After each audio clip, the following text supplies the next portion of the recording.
دونوں بہنیں ہاتھوں میں تسبیح لیے صحن میں بیٹھی تھیں اور نگاہیں دروازے پر تھیں۔ بانو نے کہا، کم بخت، ہمارے پاس تو فون بھی نہیں، وہ بھی دادی کے پاس ہے، پتہ نہیں کہاں رکھا ہے۔ شاہ میر سے پوچھ ہی لیتے، پتہ نہیں کب آئیں گے۔ وہ بے چینی میں کھڑی ہو گئی اور ٹہلنے لگی۔ کچھ ہی دیر بعد دروازہ کھلنے کی آواز آئی اور دونوں بہنیں متوجہ ہو گئیں۔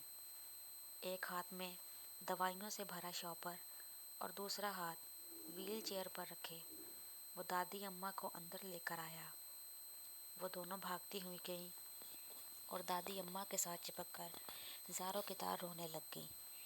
شاہ میر کا بھی دل بھر آیا۔ دادی اماں سارے گلے شکوے اس پل بھلا چکی تھیں اور پوتیوں کو گلے لگا کر مسکرانے لگی۔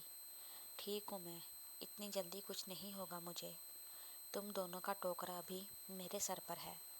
سارے اندر چلے گئے۔ نازو، یہ دوائیاں ہیں دادی کی، اندر رکھ دو۔ شاہ میر نے نازو کو شاپر دیتے کہا، دادی ٹھیک ہو جائیں گی نا؟ کوئی پریشانی کی بات تو نہیں ہے؟ نازو نے ہچکچاتے پوچھا۔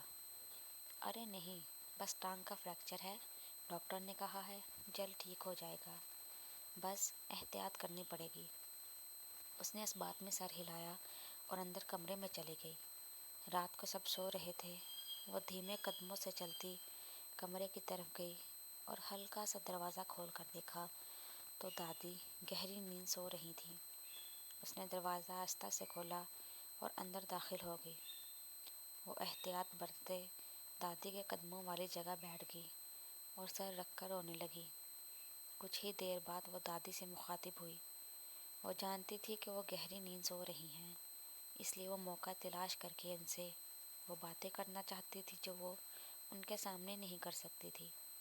شاید اس میں اتنی طاقت نہیں تھی۔ دادی اماں، آپ کو ہمیشہ سے یہ لگتا ہے نا کہ میں آپ سے نفرت کرتی ہوں؟ ایسا نہیں ہے دادی، مجھے آپ سے ہمیشہ سے لگاؤ تھا۔ ہم دونوں بہنیں کبھی بھی آپ کے بغیر نہیں رہ سکتی۔ وہ باتیں کر رہی تھی۔ شاہ میر دادی کی خیریت دریافت کرنے کے لیے کمرے کی طرف گیا تو دروازے پر ٹھہر گیا۔ اس نے ہلکا سا دروازے سے جھانکا تو بانو کو دیکھتے حیران ہوا اور وہیں ٹھہر گیا۔ دادی، آپ مجھے نہیں سمجھ سکی، مجھے احساس کمتری تھی۔ آپ شمیر کو پیار کرتی تھی اور نازو کو بھی، لیکن آپ نے مجھے کبھی مسکرا کر بھی نہیں دیکھا۔ یہ بات مجھے اندر ہی اندر کھاتی گئی کہ کیا میں اتنی بری ہوں؟ آپ اماں سے پیار نہیں کرتی تھی اور شاید یہی وجہ تھی کہ آپ کو مجھ سے اماں نظر آتی تھی، اس لیے آپ مجھے نظر انداز کرتی تھی۔ میری ماں بری نہیں تھی دادی، اس نے تو ہمیشہ آپ کی عزت کرنا سکھائی، پر وہ آپ کی نفرت لے کر دنیا سے چلی گئی۔ وہ پھوٹ کر رونے لگی۔ تھوڑا ٹھہرنے کے بعد اس نے دادی سے کہا، جو کہ ٹس سے مس نہیں ہوئی، دادی میں آپ کے سامنے شاید نہ کہہ سکوں، لیکن مجھے آپ سے بہت پیار ہے۔ اس نے نم آنکھوں کے ساتھ دادی کے پیر پر بوسہ دیا اور آنسو پوچھ کر بستر سے اٹھ کر باہر چلی گئی۔ شاہ میر یکدم وہاں سے چلا گیا کہ کہیں وہ اسے دیکھ نہ لے۔ وہ باہر نکل کر ادھر ادھر دیکھنے لگی اور چھت پر چلی گئی۔ شاہ میر اسے کچن کے دروازے سے دیکھ رہا تھا۔ اس کے جاتے ہی وہ بھی نکل کر اپنے کمرے میں چلا گیا۔ صبح وہ تینوں ناشتے کی میز پر ناشتہ کر رہے تھے۔ شمیر بانو کو غور سے دیکھ رہا تھا۔ کچھ ٹھہر کر اس نے ان دونوں سے کہا، میں آپ دونوں سے معذرت کرنا چاہتا ہوں، میری وجہ سے نانی جان کا یہ حال ہوا، نہ میں وہ جوتے لاتا اور نہ وہ اس حال میں جاتی۔ بانو خاموش تھی۔ نازو نے کہا، یہ تو قسمت میں لکھا تھا اور انہونی کو کون ٹال سکتا ہے۔ ویسے دادی ہسپتال میں بار بار بانو کو پکار رہی تھی۔